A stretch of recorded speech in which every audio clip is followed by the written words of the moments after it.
Okay, hello again, and thank you all for being here. I would like to thank our lovely panel, and I would like to welcome Ms. Janine Jackowski and Aleksi Hyvärinen, and of course your host Janis, who will be moderating. I would like to thank the Municipality of Thessaloniki for lending us this wonderful space, and warm, I must say. Innovate, collaborate, and transform, shaping the future of our industry. I mean, we've learned a lot ourselves by working with other people. It gives back a lot, and this particular panel we're doing in collaboration with ACE producers, with whom we have a very fruitful collaboration over the years. And I would like to call on stage Ms. Maizen Fabias just to say a few words, and we get on with it. Please, Maizen.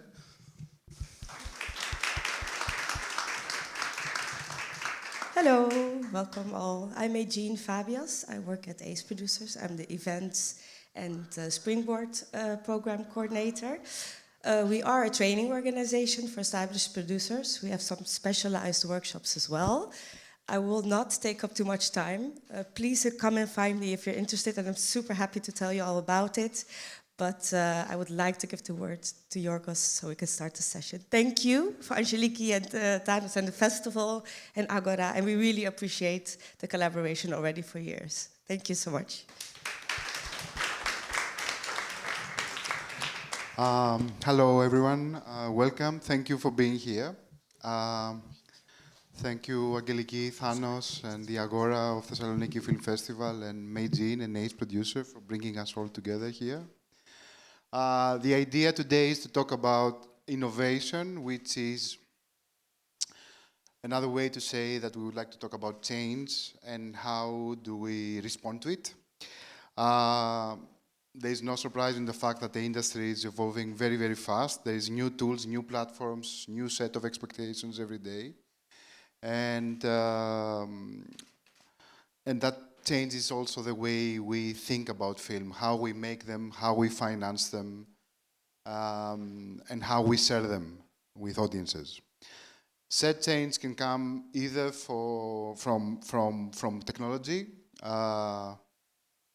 AI, virtual production. They're already changing very fast the way we think about what is possible. For some at a very daunting pace, for others it presents excitement, exhilaration, but this is not the only source of change. The market itself, the market consolidation, shifts in financing, audience expectation are also sources of change.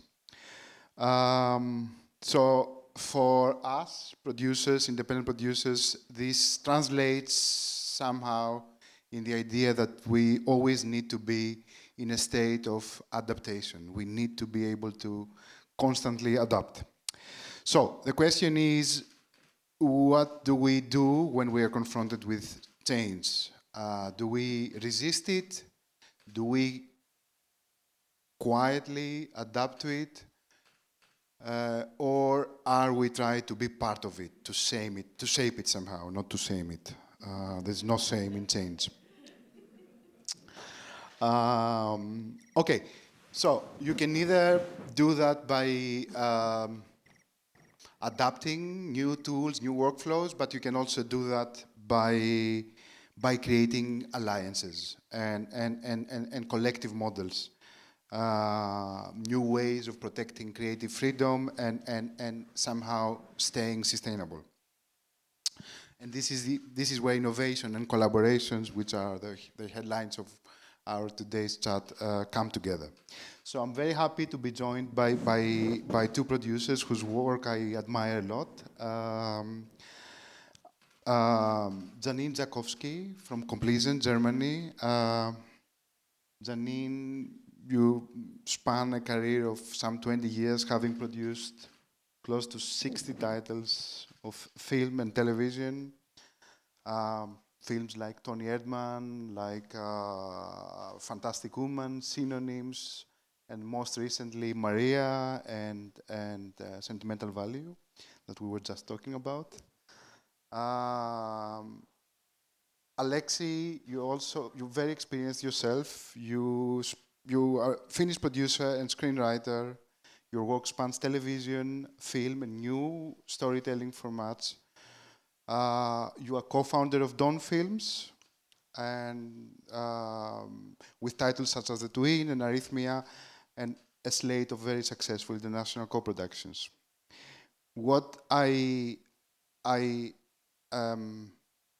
find very interesting about both of you is that you come from regions with different production cultures and different industries, but somehow both of you responded to challenges and change by creating communities, collectives. In the case of Janine, it was the creatives. In the case of you, Aleksi, the Alchemist.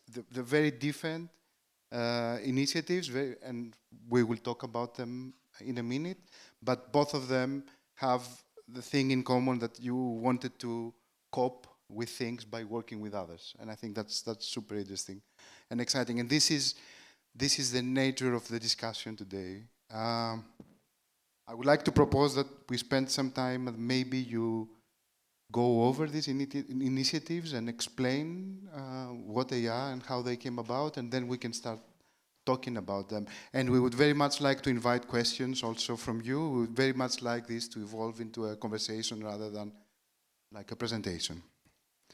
Shall we? Okay. So maybe you, Janine, you can start by just taking us over the creatives, what it is exactly and how it came about. Yes. Hi, everybody. So the Creatives was created something like 3-4 years ago, and it's basically 9 production companies. We're 9 independent production companies from mostly Europe, but also have one Israeli and one US-American company. And it's basically, it came very naturally. We are all companies that have been working together in the past already. In various variations, and actually it was Haute-Cour in France, Carole and Caroline and Simon, who basically had the idea to work very closely together, more closely. We were all advanced at some point by bigger companies of getting bored, basically. And I think all of us companies were we all had our plus or minus, like what are the advantages or disadvantages of joining a group, basically. And there are advantages such as knowledge, to get access to information, for example, exchange of creative ideas like remake rights, like a pool of rights and everything. But we all had the feeling that we wanted to stay independent, basically. So that's how the idea to the creatives come together, like to create like a mini studio, like an international European mini studio, but to keep our independency, basically. So to go with the flow, but really to stay who we are, basically, and to stay maybe also in power of our decisions, basically. And that's so it became. It started really like a weekly exchange. So every Monday we have our call, but we also meet in person 3 to 4 times per year. And so it started like more on a creative or information side, and now things have been moving, and we decided to create a holding where we bring in most of our companies. And we have started to work with Romain Bessi as our CEO. Romain, in the past, he has created groups like the Newen Group or Studio Canal. But we also have a little bit of a presentation of the creatives and our companies. So I will guide you through that. I have this here. There it is. Okay. So this is who we are. In the UK, it's Good Chaos. In France, we have 2 companies, Unité and Haute-Cour. in Germany we have two companies. It's Komplizen and Razor. In the Netherlands, Belgium, we have Lemming Films. In Norway, we have Maipo.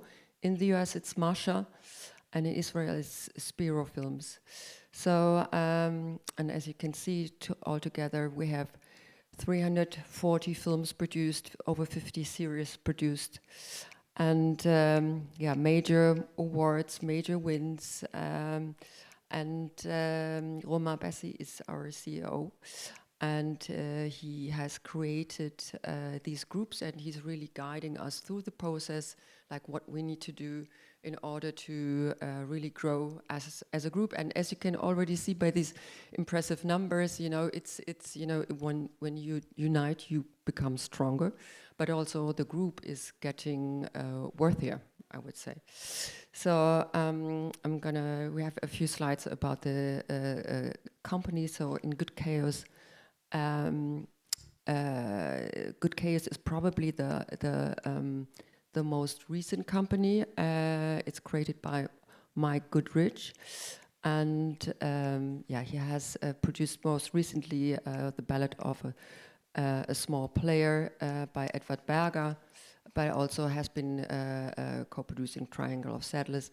He has a history of being a film critic and worked in sales, and now he's a super good producer. And in France we have Haute is one of the oldest companies, over 30 years they have been working, and they are also the biggest company within the creatives, because they have a cinemas, have a distribution company and our production company, and they have been producing also major TV series, but also great films.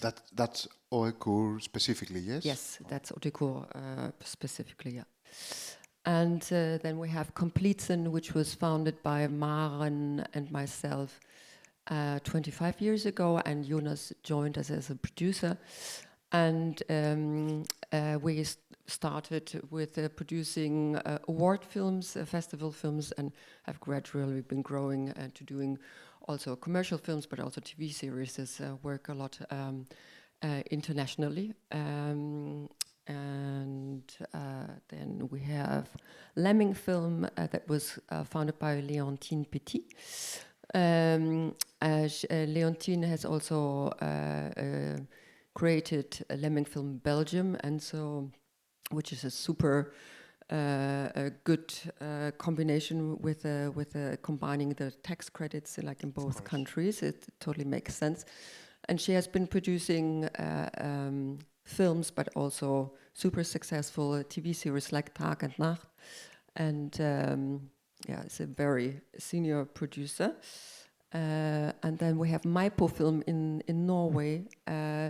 Maipo has been very successful in television, but also in films, and is important for us in the Nordic countries. Masha is one of the smallest companies, but driven by a force of herself, Maria Feldman, and she is a very creative producer behind series like Fauda or No Man's Land. And we have Razor Film, our other German companies that was founded by Gérard and Roman. Roman has a history also in his sales, working very internationally, but also working very constantly for German television. And Spiro is from Israel, created by Eitan and Jonathan.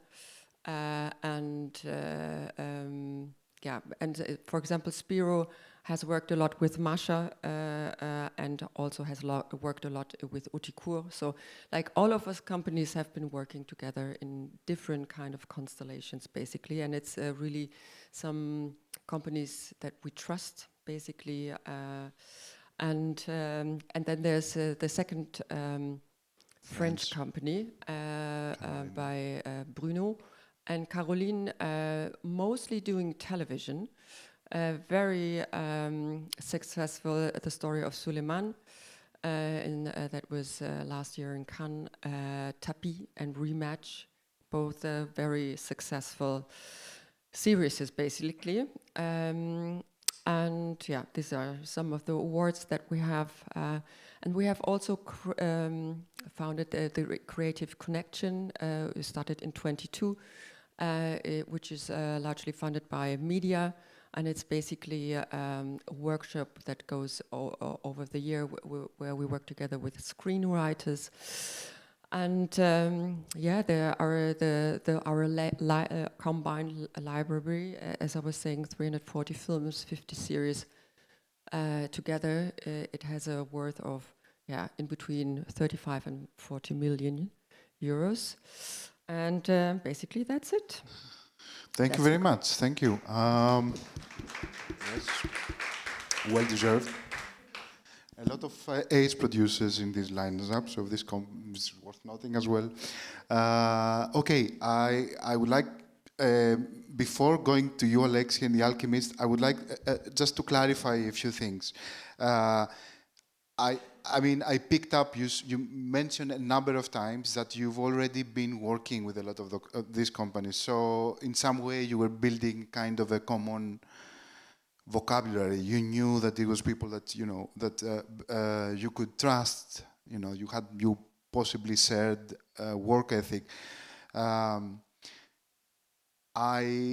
In the formation of these early ideas, I guess there was like a mini cluster, like some core of people who started discussing the idea of it, and then you started inviting some other people. And if that is the case, and in doing so, was there some kind of strategic thinking going into which countries do we invite, what kind of profile of companies do we invite in? Was there considerations like that in? Yeah, we were all companies that are engaged in films, but also in TV series, you know, who have been doing this step. And as you can see, the sizes are quite different from each other. It's like Masha Film, for example, being the smallest, and Utikur being the biggest company. But I think what unites us is really that we admire each other's work, and as you were saying, work ethics. Like we all work very internationally, and we all know that it's absolutely necessary to work together, you know, and to keep on working together, you know, to find ways to collaborate in a good way, so that you want to work together again, you know, to respect each other's needs and really to always look for a solution and not a problem, basically. I see, and you also mentioned the driving force of forming the alliance was this idea of a number of companies around you getting bought. Did you then feel that was an explicit threat for the well-being of your companies, for the sustainability? Did you feel that you had to do something about that? Was this the reason that you decided to come together? Yeah, absolutely. I mean, it was, as I was saying, in Germany, but also in all the other countries, you know, there's a consolidation. So I think, for example, for Germany, we are one of the very few companies who doesn't have any shareholders, basically. Usually they have backing or shareholders, and it's really... And of course, there are so many positive things that come with being a part of the group, and not only the money, of course, but also, as I was saying, like it's also a matter of sharing risks, you know, financial risk, but also, you know, access to funds, information. all of these rights, you know, like and everything.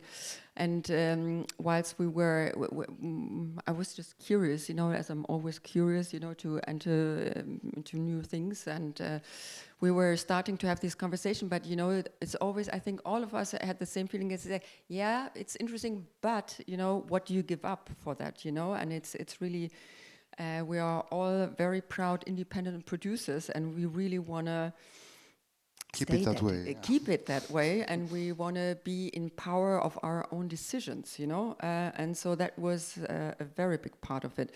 And when Utiku was basically really the ones who had the idea, or who started talking to us about the idea.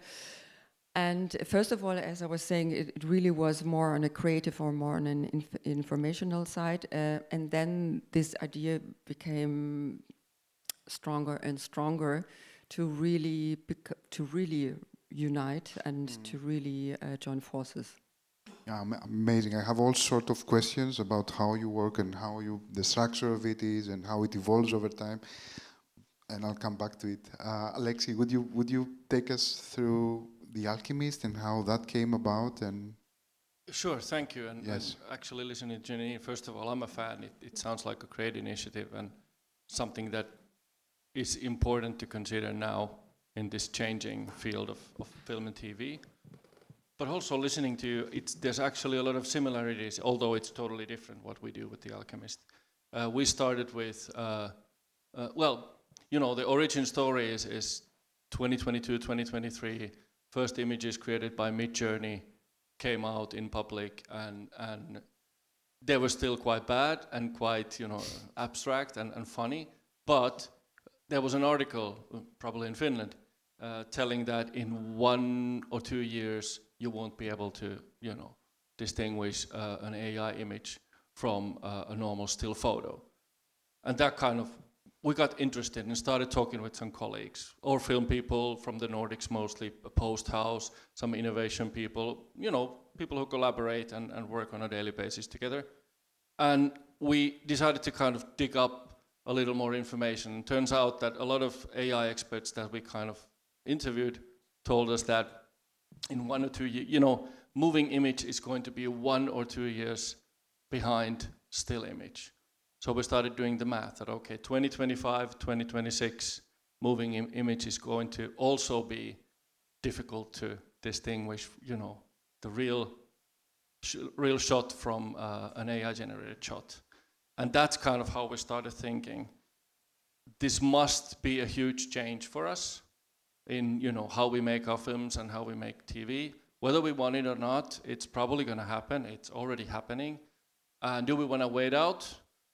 Do we want this change to happen to us, or do we want to be part of it?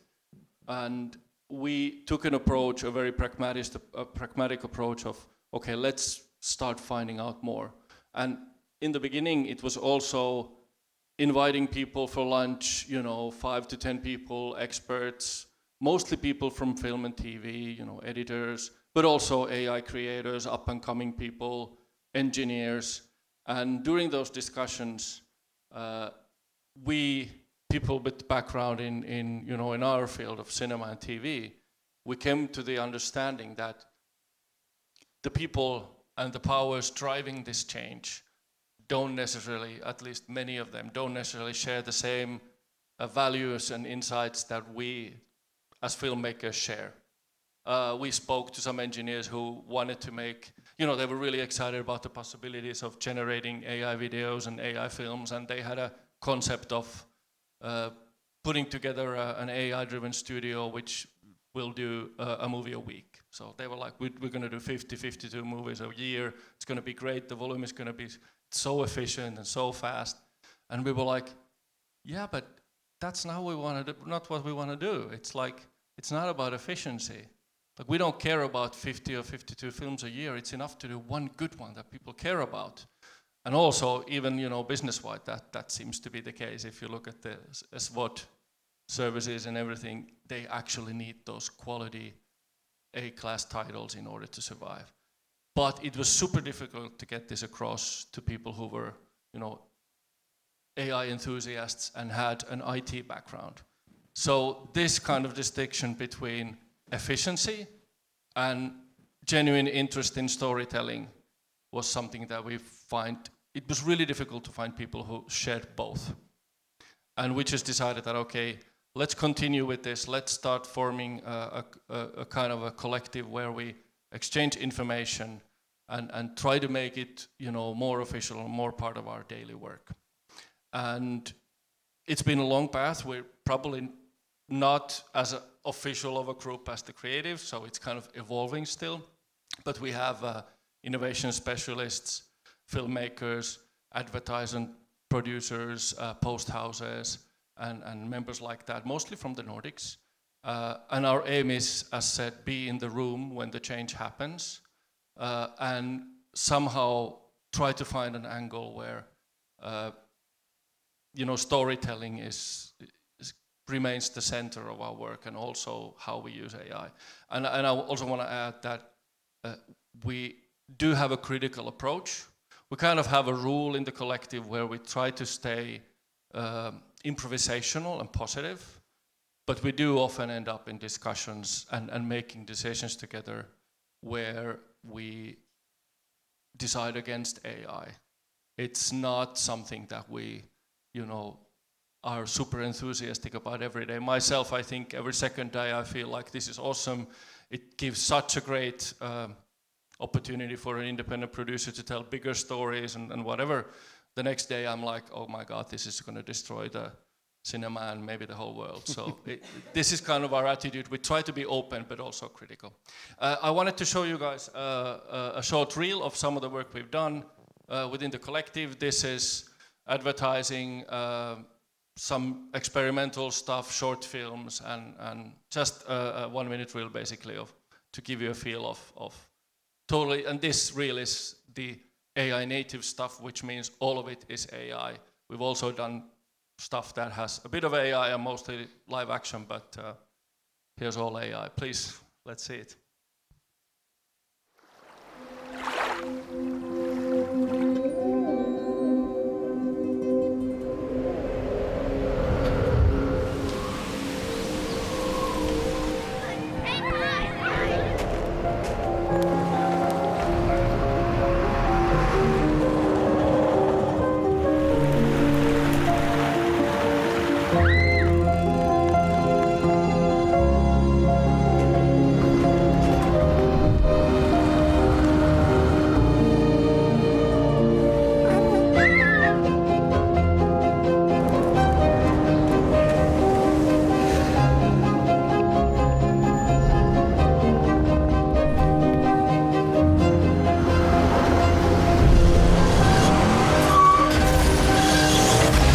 Great.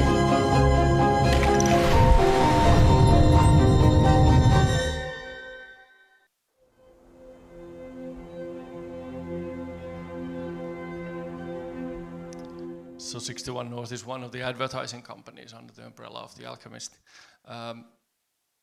Well, personally, I think it's pretty cool, but at the same time, it's still plastic. It has this advertising feel to it. It's still not quite to the level of storytelling that most of the people here in the room want to see, but it's getting there, and it's super interesting. But that's kind of an example of what you can do on the kind of moving image front. What we actually do right now is, within the members of the collective, we have a couple of research projects. One is about how to, for example, how to be able to create a structure where European data from audiovisual companies and audiovisual content could be used ethically in training AI models. That has there's legal and business parts to it, and also an ethical part to it.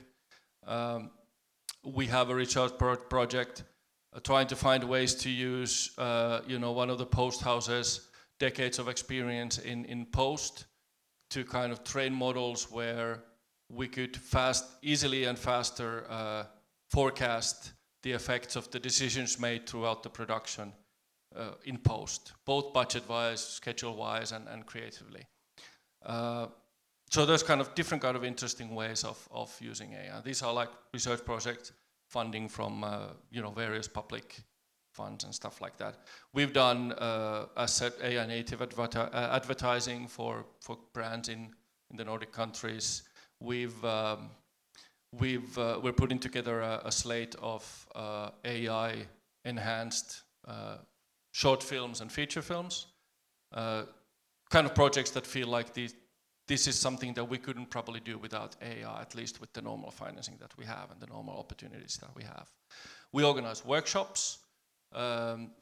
We've done things, together, some little things with ACE and some with EAVE and so forth, and also independent workshops ranging from 2 hours to 3-4 days.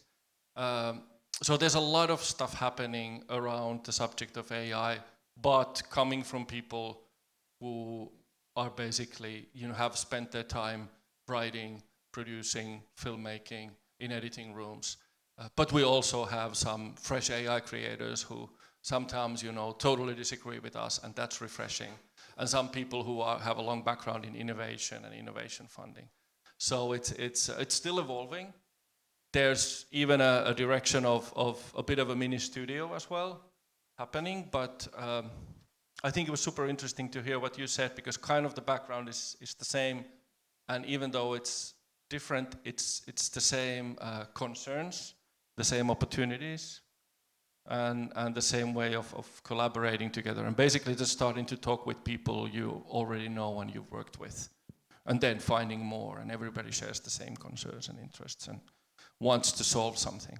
So yeah, we're on that journey as well. I wanted to ask you about that. I mean, if in the case of the creatives, it was kind of I hear it as a response to a threat, let's so to speak. Maybe in your case, it was more about like an opportunity about adopting the point of view that AI is coming to stay, and it will be changing things fast, and you should maybe get ahead of it instead of sort of waiting it out. If I hear you well, and then kind of the driving force behind, let's do something about it. To be quite honest, as always, I don't know. I mean, I think that That's it's driven by smelling an opportunity would be kind of the cool way to say it. But I think it's also driven by fear of like understanding that things are going to change. We've been doing this for a while in a certain way. We have our ways of working, we have ways of storytelling. Even storytelling is changing. If you look at what's happening in audiovisual storytelling, if I would have made a TikTok video like nowadays, back in film school, my editing professor would have probably thrown me out of the school. So, I mean, everything is changing. The ways that, like, the accepted ways of storytelling are changing. Mm-hmm. And it feels like, at least for me personally, it feels like it's also partly driven by that fear or that feeling of threat. Like, if you don't at least somehow have a discussion with this new thing that's happening, you might end up in a place where you're obsolete. I'm not saying that is the only option, but for us it's very much, I think a good way of saying it is to have a daily discussion of what's happening. Absolutely. With yourself and people around you. Be preemptive, of course. Yeah. You, again, in putting the mix of the collective together, you made the decision, at least to begin with, to stay Nordic. And I'm interested in that. I mean, in your case, you opted for like an international profile. You decided to begin with to stay Nordic, but you also invited people from other fields, whereas you were like all a group of producers.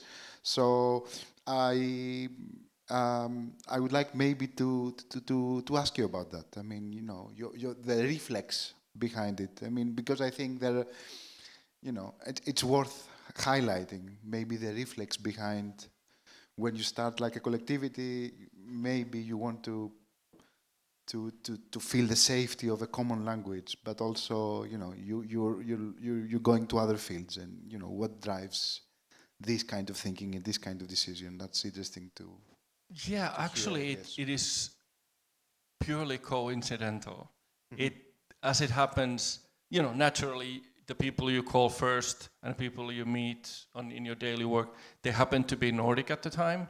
So we do have a few people from elsewhere in Europe as well, mostly creators, but we didn't actually make like a distinct decision of like, this needs to be a Nordic collaborative or collaboration. It kind of happened that way, probably because of our approach of not reaching out to other territories and other production companies, for example, but rather, okay, whom do we know who is doing post, or whom do we know who's doing VFX? And by, coincidentally, they happen to be Nordic, a lot of them. But there's no strict rule, and we actually hope it to expand. Okay. Yep. Okay, can I ask you a little bit about the workings of the collective? How do you have like and how maybe has it evolved over time? I mean, is it the same structure more or less as you started it? What about the decision making? What about IP? How do you manage that? Do you keep it strictly about information sharing, or are there things that? How do you maintain your individuality within the collective? Is maybe one part of the question. Yeah, I think also, like in contrary to you, where you're saying we want to open up and have more members. Right now, we are happy to only with the 9 companies. We are thinking about 2 like important territories that are still missing is Italy and Spain. Like we're kind of looking around there if we would add somebody probably from these territories. Also because it's like a communication in a group is something that really needs to be orchestrated, and if everybody is always having an opinion, it can take, like a discussion can take very long. So we have these annual meetings, as I was saying, like 3 to 4 times, and we have a meeting every week, a Monday at 5 p.m. And talking about the most recent topics, and we also have the creative connection, which is like this more screenwriters workshop, where every company is suggesting a screenwriter, and we're like every edition has been different with different rules. And so far we have been also moving on from this creative information level into more also like a holding structure that we are going to impose. It's not done yet. We're in the middle of it. We're in the process of checking all the numbers, the backgrounds, the taxes, the law side of it, because we have European, but also US, American, Israeli, and Norwegian. So there's differences, and we are also talking about financing the next steps. We're in talks with financing. I cannot announce it here yet, but it will be announced soon. So we are in very advanced talks. Because during the first stages you were financed, there was out of ourselves, exactly. So out of ourselves, and the creative connection was mainly funded by media.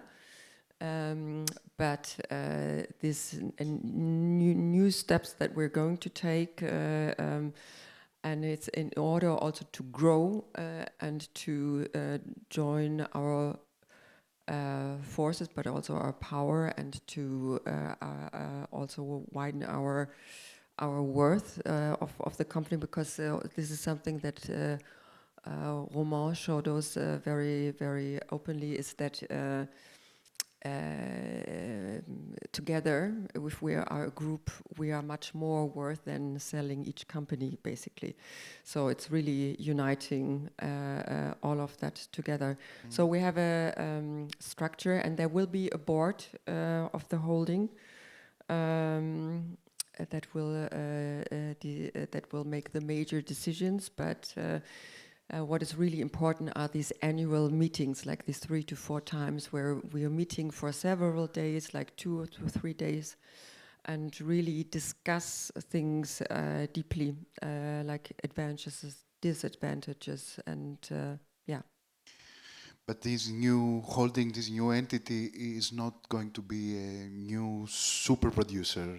It's just an entity which basically protects, safeguards, and advances the interests of the individual the individual parties within the company. Correct? Absolutely. Yeah. No, I mean, like Komplizen Film is going to stay Komplizen Film. Uticur Exactly. is going to stay Uticur. We're good at what we're doing, and we know the German market, we know, and Uticur knows the French market by heart, and Lemming does know so we're all experts, and I'm very happy that I have all of these very trusted friends that I'm able to work with, So, but it's really to keep the individuality. Okay. You're not going to find yourselves in situations of competing with yourselves. Exactly. Okay. All right. What about you, Aleksi? How do you fund the Alchemist, and how do you operate on a day-to-day with the Alchemist? Well, this actually quarter also to touches. quarter? It also touches upon your question about expansion. I think we're in a phase where it is true that, let's say we do an AI native commercial, and one of the advertising producers brings it in. It's obvious that it's going to be, the post house involved doing the post and involved in the post production. If there would be another one, then we would probably face this discussion of like, how is it going to work? We need to create some kind of rules and make it more official. So we are not in that phase yet, but I think it's something that's going to happen soon. So it's super interesting to hear kind of how you've solved it.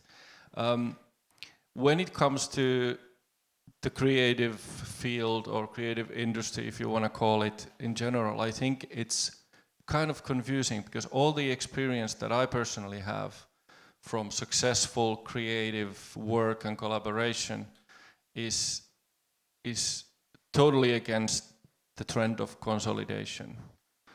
Like big units often struggle to come, be creative, stay flexible and lean and mean. And I think the model of the creators and the model we try to, pursue as well is stay as a network and a collective of smaller units rather than growing into something big. And yes, maybe maximizing shareholder value would be grow into something massive, but are you then really able to stay, creative? Or is it better to have these small units and small groups who are not, within a big bureaucracy or within a big conglomerate? I think the end result from a creative point of view is usually better when you stay in smaller units and you kind of are able to stay lean and mean and fast and somehow react to things, and not go up to the 2-3 structures of committees to get your decision. So, but the challenge here is also to kind of how do you have to have a structure in a collaborative like this. How do you keep it motivational and so that everyone feels that it helps you and takes you forward and not drags you down and becomes bureaucracy. So that's I think that's the phase we're entering now. I guess it also comes from a very kind of sharp, crisp definition of where it is strong and where they're lacking information. And by kind of defining it clearly, you can then find overlaps and common interest instead of like focusing on the competitive aspects of which would be a narrow-minded approach. Aleksi, do you see it? Do you see the Alchemist as a business model? Do you monetize it? I mean, will somebody come to the Alchemist, to approach the Alchemist as an initiative to get something at the end, like created through the Alchemist? Is it a label, a creative label? Is it an entity to familiarize or appease fears and concerns, and which is clearly the work you're doing with your workshops? It's how do you see it? There's a lot of discussion internally. People with more of a business background see it as a business model, and yes, it kind of through it you can definitely find, it's in some ways it can be a brand, and it can bring in things and give more credibility and networks for you to kind of take things forward and get gigs in and find financing and stuff like that, and also to kind of use the power of the group to kind of let's say we've been talking about, there's been discussions about financing the Alchemist, and that would then help everyone, and I think individually it would be difficult for a financier to kind of just put a little money in all of these companies. Are you financing it yourselves? Yes, currently yes. But also it's a business model in the sense that through it we've been able to do advertising, workshops, and it's not, at least not yet, the core business for any of us. But we're at a point where we really need to make the decision if we want to take it there. But there's definitely opportunity.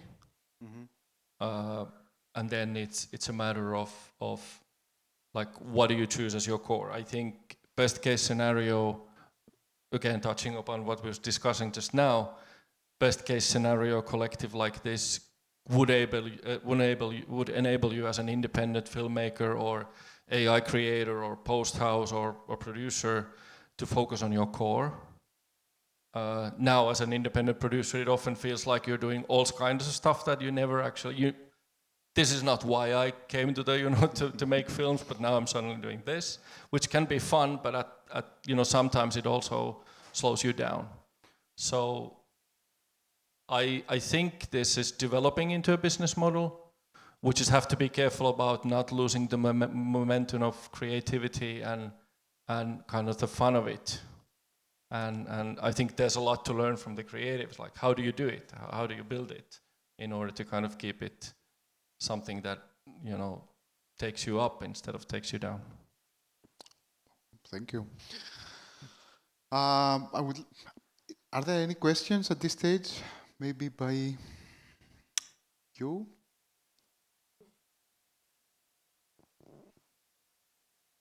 No?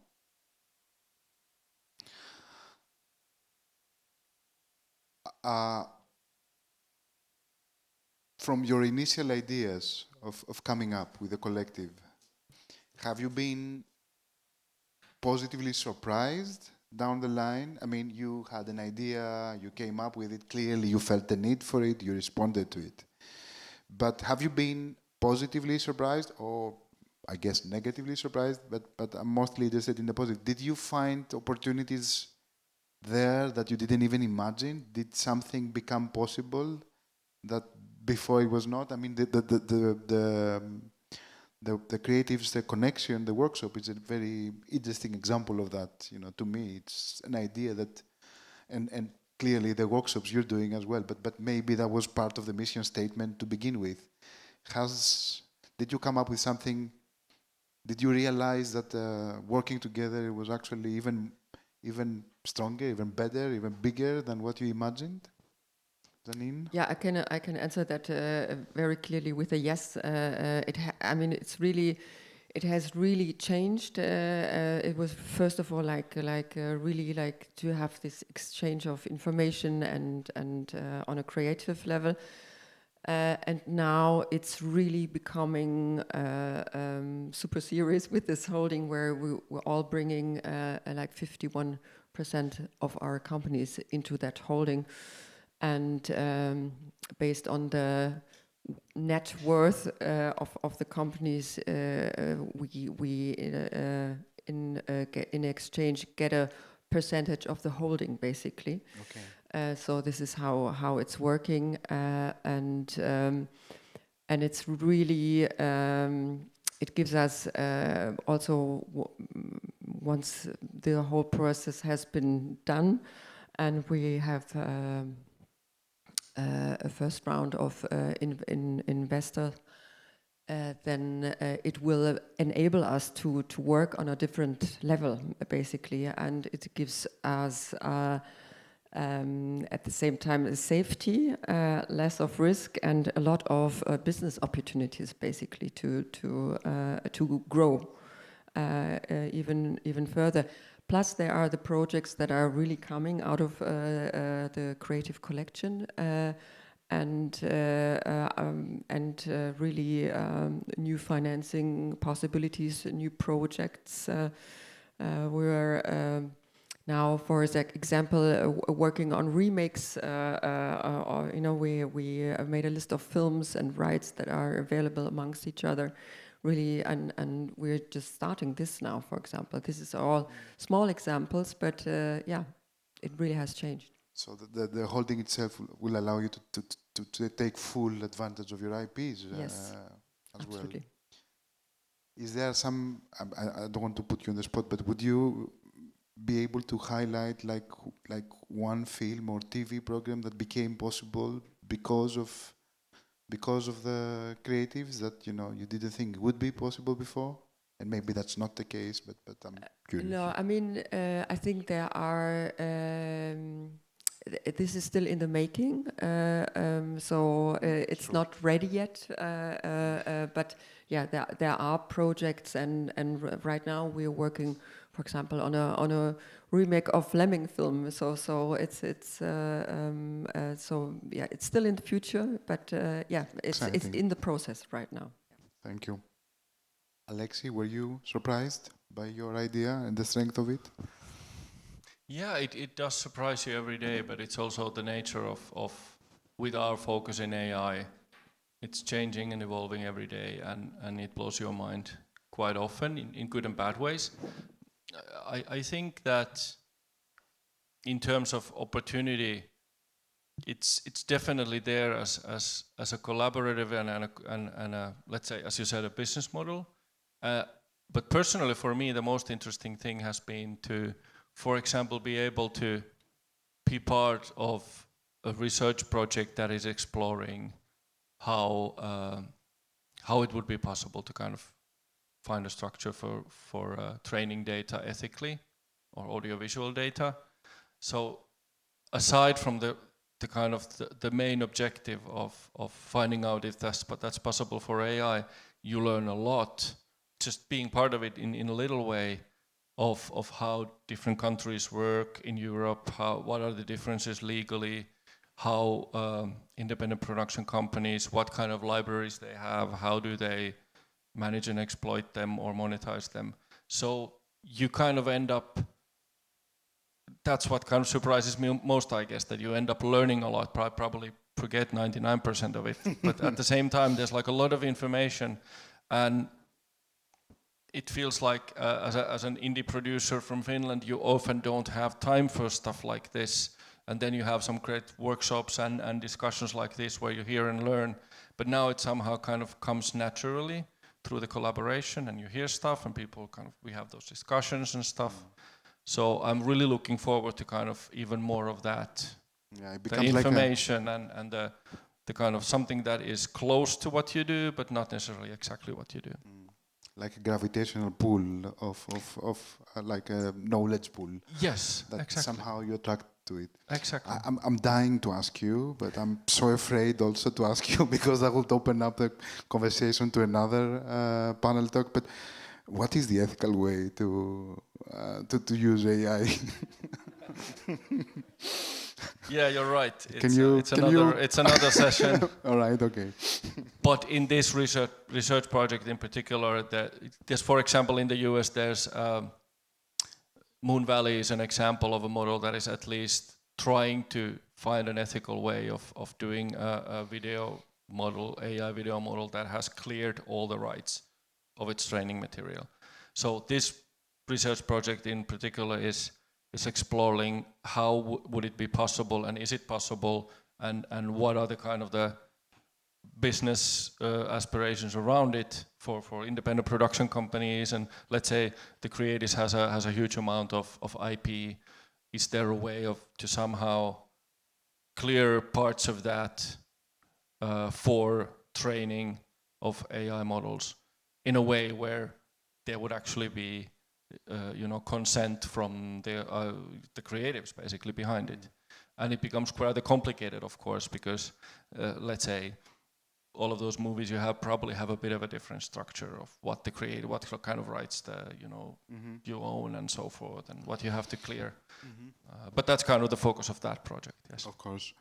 Janine, have you been spending time discussing? It's a rhetorical question. AI and I mean, for instance, this idea of training AI. Yeah, absolutely. We're for example, one of because we are all working with AI on a different level, but it's more like on a. But what we, for example, have not been doing is we have never uploaded a script to AI because we want to protect our creatives, because then it will be part of the big thing. And we were thinking about.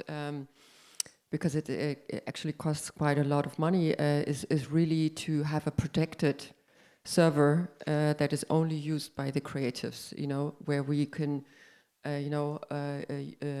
use AI, but in a really, really protected way, where we would be also could, upload ideas, scripts, and everything, so that it doesn't become part of the common knowledge of an AI. True. It's really just to keep it to ourselves. Yes.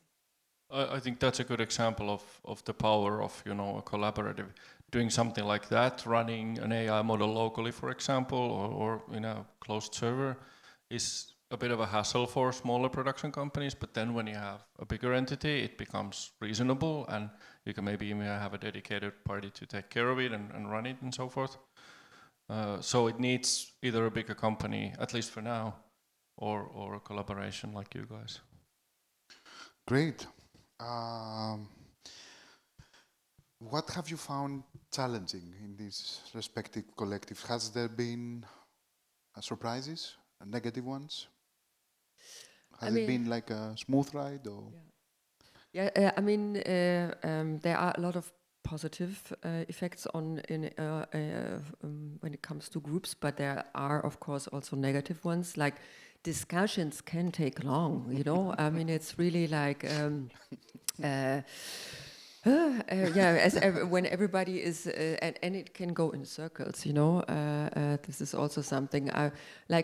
Me personally, I was in the beginning, I was skeptical, I must say, because I don't find that groups always find the best decisions, or that academies, for example, vote for the best film. Sometimes I'm more a fan of a jury decision than of a board, where everybody is voting. So sometimes it's not the wisest or the best decision, I think. Yes. But management by committee, the infamous one. Yes. Yeah. And I also really believe in sharing. Not everybody needs to do everything. It's like I really believe in expertism. It's like, or share. Okay, you do that, I do that, and then we come together and and to just in order to be faster, to do more, basically. So this really is something that where Romain is also super helpful to really give us a structure to organize that and to give new impulses to us, because he has been building up these groups, not only financially, not only like law-wise and economically, but also to really keep these groups alive and going, and to have, because again, like this should never limit us. You know, it should always uplift us and open new possibilities to us. So Roman has been doing that. He has Yes. taken it himself to sort of keep this thing going. Yes, Okay. absolutely. Absolutely. That's also important that there Yes. is within the group somebody who sees and is proactive in sort of keeping the group dynamic alive. And at the same time, it's super important to not create a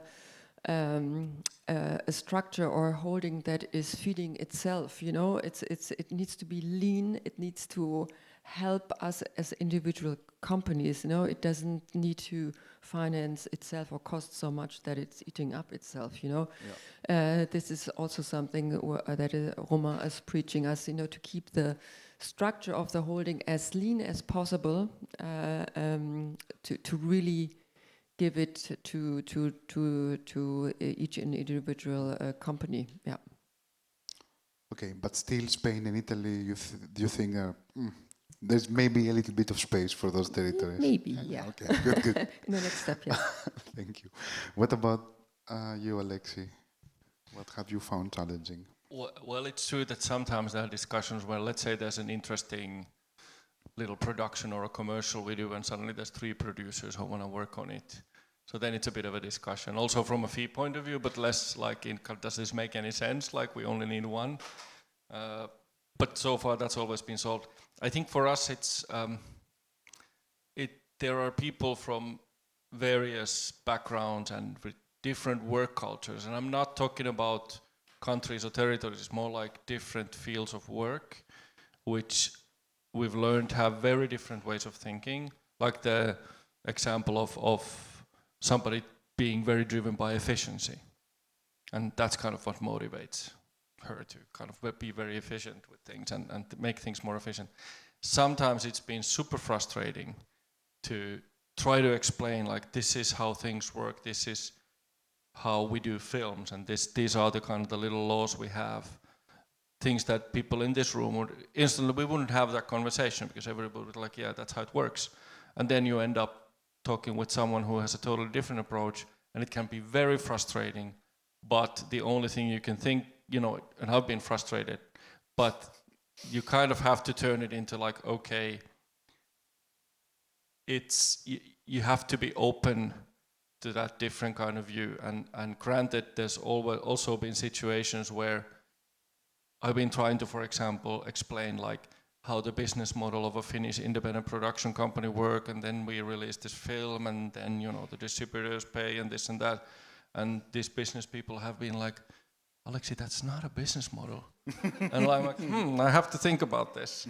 So, you know, it's also, you just have to be open and understand that maybe they are right as well. And maybe some of the things that you're used to, like you take for granted, you have to question. So, but it can be really frustrating sometimes when you just have to make a decision and have to be fast, and then they just pull the rug under you, like the whole principle of how we do things. Of course. Thank you. We have a question. Hi, can you hear me? Yeah. Thank you. This is super interesting. Allow me to take some time to formulate this question. So you went from being individual entities and you expanded into a network. You kind of zoomed out to include different collaborations. If we were to zoom in back again into your individual companies, how do you see this influence from the network, whether it's inspiration-wise or challenge-wise? Because you zoom out, you take the expertise, you take the knowledge, you take the good things, the bad things. How do you see taking them back into your own companies? How does it affect internal relationships, internal running of the company, perhaps? Does it make it less stressful to do things because, you know, you're in the embrace of community, which is always like the biggest stress release, like the most efficient one, or more stressful because you have to do more things to, you know, take into account the network? Yeah, I mean that's a good question. We have, with Komplizen, there was a time when we were growing, for example. And first we were, all information was very organically in the kitchen, during the coffee machine flowing. And then there was a time where we were growing and we realized, Jonas and I, that information is not flowing anymore. And so we really needed to do a workshop, a leadership workshop to learn how to implement structures. And now we have implemented a weekly call with the whole team where we run through what is happening at the company. And we have a producers call, and we have a development call, and we have a, also a call. All kinds of calls that come in a certain time, so that we are made sure that information is flowing, or the decision making is also clear to everybody. Also, is it a mutual decision, or is it a decision that comes from top to bottom? Is it something that we can discuss or not? Just to be clear and to define all of that. And this is an experience, that was super, and to be aware of these structures, and that you need that in order to work better. And of course, all of these calls take time. Sometimes I get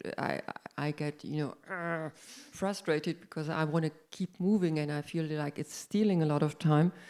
But in the end, I do get so much more from my colleagues and from my employees, basically, because I need to enable them to get access to all of this information, because otherwise they cannot help me, in return. So in the beginning, it may seem like it makes some work, and it sure does. But in the end, you will get back.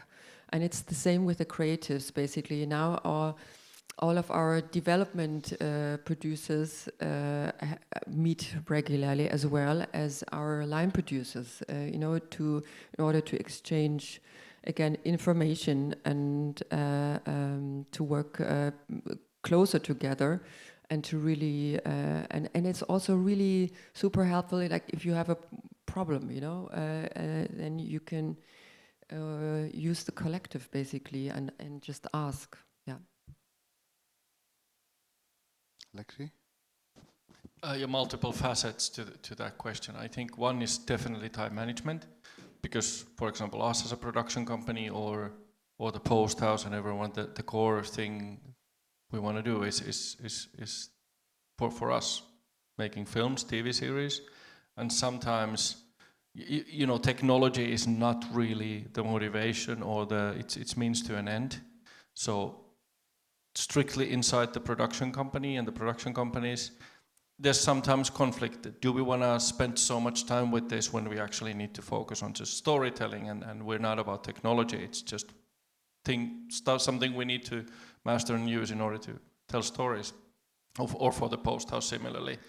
Even image and brand can be meaningful. For example, in commercials, if a commercial a producer is labeled with, they're the ones that do AI, that can sometimes also be a disadvantage when pursuing a traditional production of a bigger advertisement, for example. So there's kind of plenty of things you need to navigate all the time. I think the daily thing is probably time management. And it kind of, if you would think it from a traditional company perspective, it will probably fall into R&D department in a way. And then sometimes when you're in the middle of production and busy, you don't have that much time for R&D, and that becomes an internal discussion. So, but so far it's definitely also proven to be very useful. And I think in the year or two to come, there's going to be more and more instances where the knowledge we have of AI and the possibilities, if we can find ways of using it within a project ethically and so that everybody's fine with it, and we can also produce it ethically, I'm sure it's gonna enable things for us that we wouldn't be able to do otherwise. Thank you. I mean, in both cases, it seems that it has trickled down, and there's this kind of reciprocity that you are able to take from your individual ventures to the collective ones, and vice versa as well. Thank you. And thank you for the question. Is there any other questions? Yes? No? Okay. Sorry. It felt like a question. Can I ask you maybe your advice to independent producers who are confronted with change? I mean, if you have like big takeaways or insight from all this ongoing experience of yours, maybe as a closing kind of statement.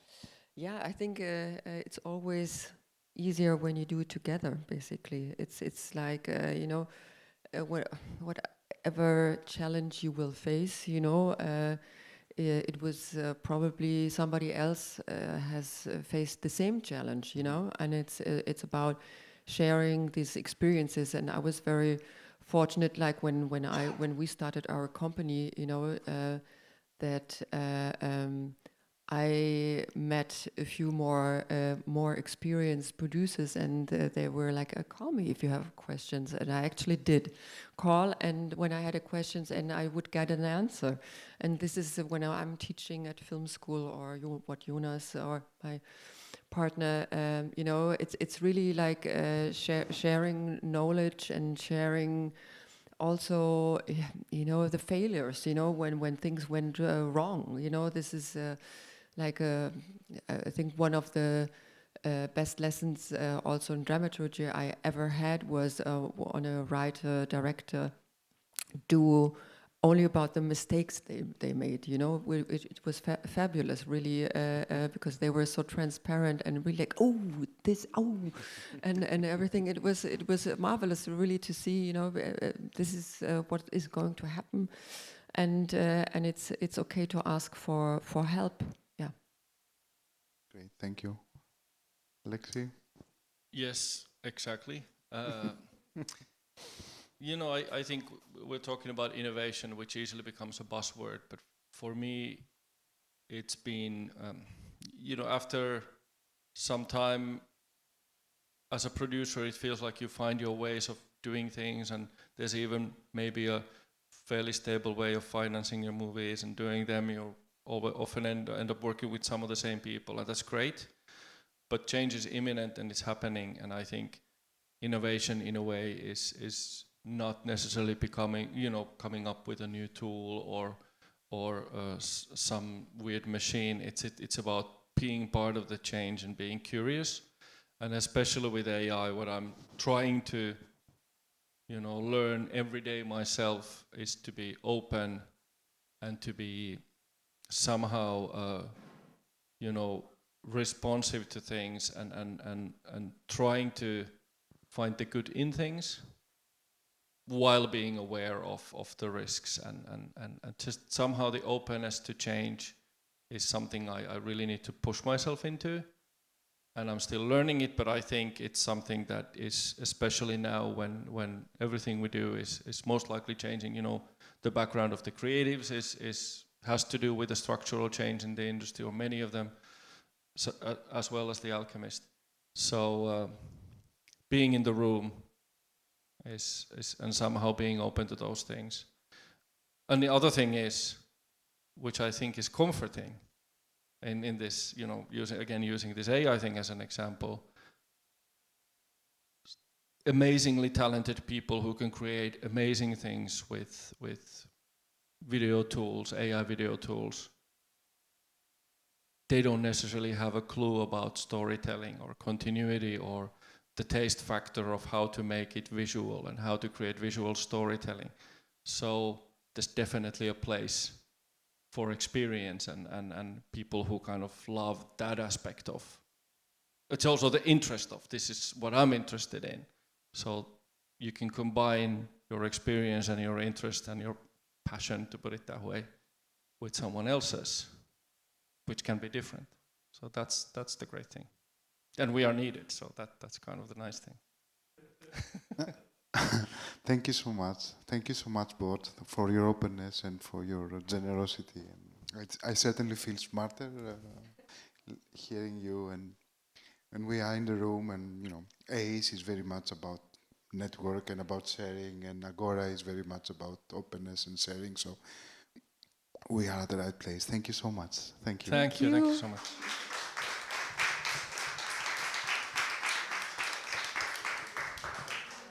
So thank you. I just wanted to say a few closing words. Thank you, Jorgo, for the moderation. Thank you, ACE producers, for introducing us these wonderful, smart and experienced people that shared with us all these insights. That's all. We have a happy hour right now, so you're welcome to come and join us and speak some more. And thank you to our partnership with ACE producers for this wonderful talk.